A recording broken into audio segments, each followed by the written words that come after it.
For whoever you guys go down 15-4, then obviously quite the next 14 minutes of the half. Kind of what was the change? Kind of what sparked you guys kind of on that big run? I just think the biggest difference between last game, or maybe the last couple games when we started out a little bit slow, was just our encouragement in the huddle. For the first time out, just encouraging each other to keep going, keep getting to where we need to go in terms of offensive end, and just making it a little bit tougher on defense. So just the positivity and the encouragement, focused on just pouring into each other rather than trying to point the finger and see it paid off. Go, Michael. Awesome. When you're on a roll like you were in the first half, I guess, do you notice any differences in the fluidity of your shooting motion or just how you feel as you release? No, I shoot the same shot every time. I've been going through a little bit of a slump lately, but I still trust my shot, and so do my teammates. So when my teammates are finding me and keep encouraging me to shoot it, there was a time in the second half, I turned one down and Nick got on me. He's like, keep letting that thing fly. So I think the encouragement of my teammates also helped me with that. Just making sure to stay ready and keep shooting. For Nick and John, today 42 points in the paint, 19 more free throws after just 10 in the paint last time. It felt like even in the beginning when shots weren't falling, there was a lot of aggressiveness trying to get into the paint and try and get shots there. Was that kind of an emphasis in the game plan, trying to be more aggressive like that? And how did you see the outcome today? I think we just stayed on the attack. Obviously, they have two great guards, so we tried to attack them as much as we can. The best way to guard guards like that who score the ball a lot is to get them on the bench. So early, we got Mobley on the bench with his 2 fouls, but we just stayed on the attack, drawing fouls, and then they were collapsing on us. So kick out, open threes. They got Aussie some threes, and then we got BC some threes. So. Man, we just got to tip our cap off to Minnesota, man. They play really good defense, and they just make it tough. So probably one of the better defenses in the Big Ten, in my opinion, and just trying to execute their game plan. And obviously this game, we try to emphasize just playing a little bit stronger with more force, and it paid off.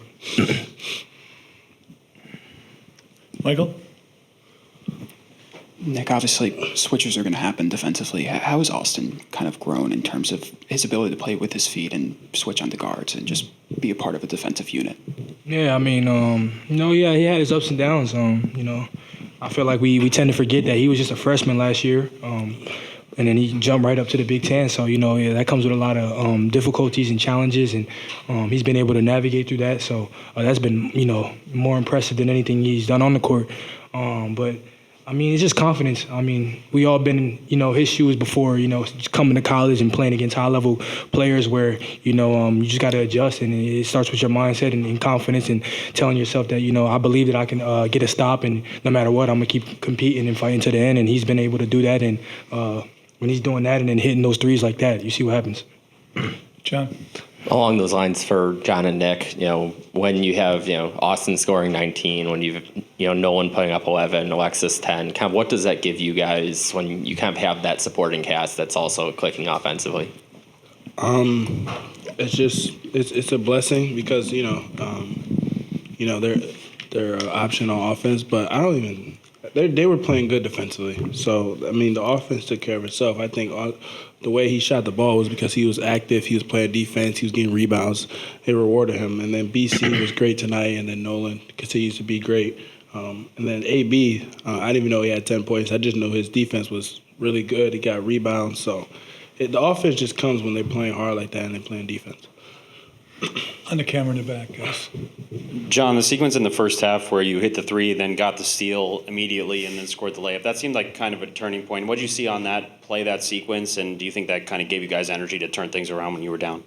I just been meaning to get a steal. I really wanted a steal like that, but I think I knew it was going to Thornton. There was no one else down the court, so I just tried to hide and then got the steal. And then whatever my team needs, I told these guys from the jump it's going to be about energy, the energy we play with. We haven't had an off day. We've been grinding these last 10 days, so we just got to play with a lot of energy and then build our own energy. And, it can start with me. It can start with these guys up here. So I just tried to make an energy play out of it.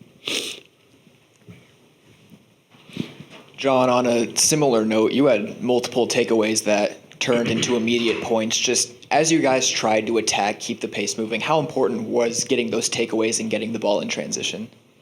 Oh, yeah, I think we're a great transition team. When we run and we get out in transition, it's very important for us. And then the couple takeaways I had, like, it was just scouted stuff. We knew the play was coming, and I tried to jump the pass. The thing I can get better at, getting more deflections, getting more steals. And then they're just energy pays when they get in transition. We get to go in and flow in transition. I don't think anybody can beat us. Michael's got one more question. Go ahead, Michael. What specifically with the scout? I guess you said that led to the takeaways, and I guess how have you been trying to improve, with your defensive playmaking throughout the year? Yeah, just be in the spots early, in the stands early. I think we've all been trying to do that more. Like with Big Ten play, kind of some teams run the same stuff, and you've seen the same players. Like I've seen Bruce Thornton a lot, and guy like Thornton and Roy, I've seen them all throughout my career. So you kind of know some of the tendencies they have and kind of the plays they have. Like they know our play sometimes. They know the tendencies I like to do. So just trying to beat people to spots and be there early in the stands. We're all as a group trying to get better at that. Obviously, really happy for our guys. I thought we played, with the exception of just sputtering offensively early and not being able to finish plays around the rim. I thought on both ends of the floor for 35 minutes we were doing a lot of good things. To be able to get contributions off the bench from Rapp and Carrington, and obviously Janicki getting a late start with Rhodey being out. I thought, we did a lot of good things, rebounded pretty well defensively, especially in the second half. Bielauskas gave us good minutes.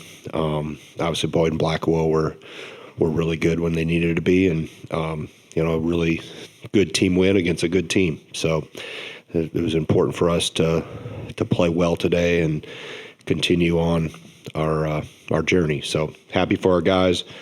We finally get a little break here. We need some rest time just to get a little healthier and come up for air for a bit. So it's coming at a good time. And with that, I'll take any questions. Michael? You guys have been waiting for Austin to give some scoring consistently. How much of a difference maker can he be when he's shooting at least at a solid level, not even how he did today? Yeah, I mean, it puts pressure on defense in terms of when we're able to stretch the floor with our bigs. You saw that in the first half. Our bigs stretched the floor, or him specifically did, and then the second half, our guards because the floor gets stretched and opened up, and you have that threat of big shooting threes. It opens up driving lanes more and spreads people out. So it's a counterpunch, so to speak, one with the other. But I thought, everybody will be excited about his 5 for 7 from three. But as I told him after the game, I'm more excited about the improvement that I saw in other facets of the game: playing physical, rebounding, coming over and chesting up on dribble penetration, putting his face in a battle for a rebound, things that he wasn't as accustomed to doing 60 days ago. And he knew that in order for him to be consistently on the floor at this level here, you're going to have to do that stuff. So, and then when you can make shots on top of that, then it elevates your game. So, yeah, I think he, of course, when you make threes from bigs, that's a heck of a weapon. Let's go with John up front here. Obviously not the first time that you've been in a hole, kind of like the 15-4. Does it help at all when you've kind of been in that unfortunate position before? And just what did you like in terms of the aggressiveness kind of throughout the game? Yeah, I thought we were getting good looks. Nick had a few around the rim that we didn't finish. So there was no panic. I mean, it's a long game, right? I mean, it's a long game.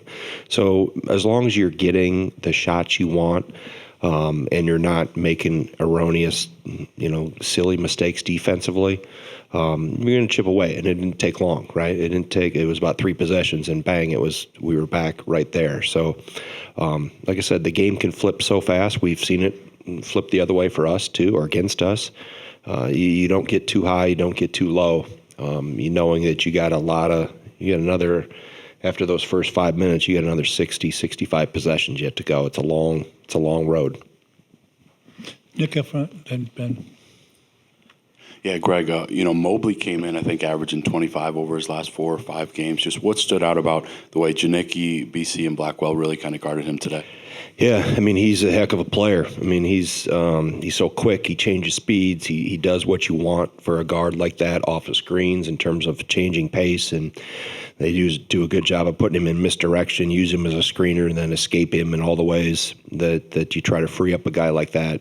And I thought for the most part, we talked about being Velcroed, right, and just being attached. And if there was going to be some exchanges, we couldn't be late to the recovery on an exchange, and just I think getting him in some foul trouble helped. Obviously, but I thought Janicki got the assignment when he replaced Rhodey, and Jack's an experienced physical defender, and he's guarded guys like that before.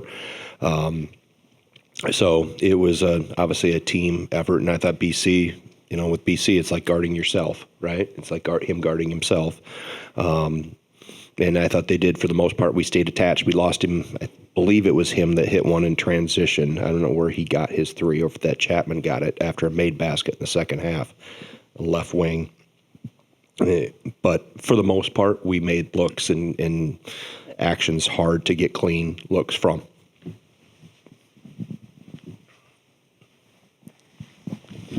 Ben?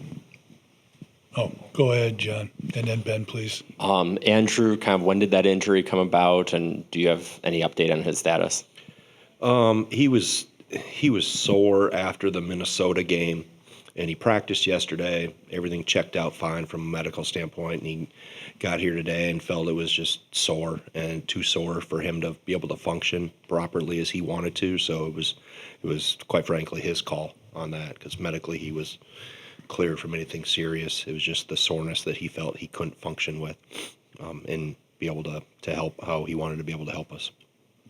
Ben? Greg, you've talked a lot about your group's improved team defense over the last month and a half. Specifically the guards, where have they taken a step forward with their ability to guard the perimeter, shut down driving lanes, especially when you don't have Andrew playing today? Yeah, I mean, they understand our rules better. I think the rules have become more instinctive for them. They're not having to think about it. They understand how we chase shooters, how we guard ball screens. I think we're playing more physical than we did, and I thought we played really physical inside today with our breaks. I thought we did a really good job of both ends. Offensively, we were physical around the rim too. But I think it's a combination of experience with how we need to do things, combination of just flat out being tougher and having a mindset that you're not only going to let guys score, and taking that personally when that happens.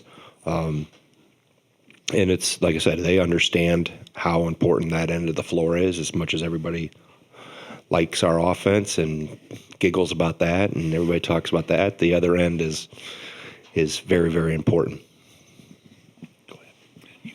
Coach, talking about that offense, it felt like today against zone, against the zone, felt like you guys were a lot more comfortable, didn't really skip a beat. What's maybe changed where this group has evolved and become more comfortable, especially when you guys have that high post look in that zone offense?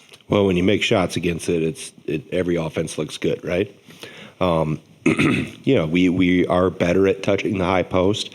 I think the people that we put in that high post position, are doing a really good job of understanding what their role is in there, and it's not necessarily to come in and catch it and score, although Blackwell did get some today. Winter got one in the first half. But guys that are in there that can flash and find openings and soft spots, and then when they do catch it, not understanding it's not a hot potato, right? They don't have to quickly turn, see the rim, make your decisions. We're moving when that ball does touch based on perimeter or post, where we got actions that we're playing into, but and then you got to make shots, right? I mean, that's makes any offense look really good when the ball goes in. So, and then we staying on the glass. I think that's one thing. We beat it down the floor once or twice. Winter got a layup in transition in the first half, and we got on the offensive glass a couple times too, that kept possessions alive. But you just share the ball, don't panic. I think we're getting a little better. Nick's understanding better how to position the ball, and kind of change the shape of the zone, so to speak, and it opens more holes and pockets for us to play through. But collectively, like I said, you have a group that gets 16 assists. My guess is how many assists do we have in the first half? See, I get to ask you questions now. 10? Yeah. So my guess is a lot of those came out of playing against the zone of inside-out threes. And you have to be able to you have to share the ball. And obviously when you make shots, like I said, it puts a sparkle on everything. Michael. It seemed like Sharif wasn't in a spot on the bench. What? Right, he wasn't here. He's at a family wedding. Yeah. He's actually in it, I believe. I think he's in it. It's in his brother-in-law, something. Yeah. Is he in Florida, or Mark, or is he in Ohio? Florida. Yeah, I knew it. This was he had come to me, I don't know, more than 6 months ago, but not more than a year ago, asking about this, then knowing that whatever family member put their wedding date. Congratulations to the couple, by the way. I'm sure they're watching. The wedding is final already, but that's where Reef is. Coach. He was asked to be in the wedding. That's why. And I said, of course, you can go be in the wedding.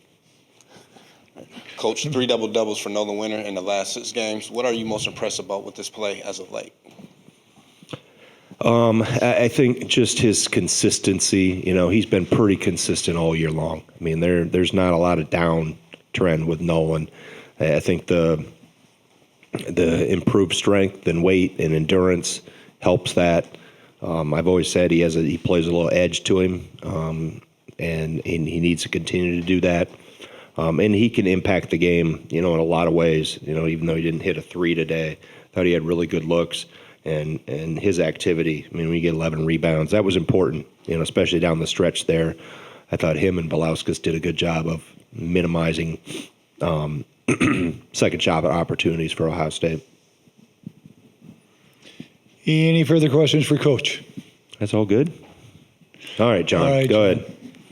You were mentioning the defense that Janicki had on Goldway, but kind of what else did you like with him with that first? Janicki's just, he's understanding, or he has grasp onto the role of being a Swiss Army knife utility guy. I mean, he can guard bigs, he can guard smalls, he can chase guys like he did today. He covers, like when he's in a help position, if we can put him on a non-shooter, his ability to recognize where to kind of back layer or insulate the defense, his security blankets, we call them, insurance policies, whatever you want to do that prevents something bad from happening. And he's in that role. We used Gilmore a lot like that last year, just because it's an astute veteran that is smart and tough and it has a great mind for the game and can see things. So today he was more in a primary. He wasn't in a plugger role much. He was, either chasing Chapman or Mobley, or once in a while we put him on Thornton, I think, there when I gave Nick a little break in the second half. But he understands how, he doesn't have to score to help this team. If he does, great. He had a great drive left and finish. But his ability to kind of be a catalyst for us and defensively, and just the energy and the hustle he plays with, it's important for our team. He's an important piece he ignites us off the bench at times. When he comes in today, I decided to start him because I thought he was defensively would be the best for us to go with that, and then keep Carrington be the spark plug off the bench. But Jack has embraced his role and done a good job at it.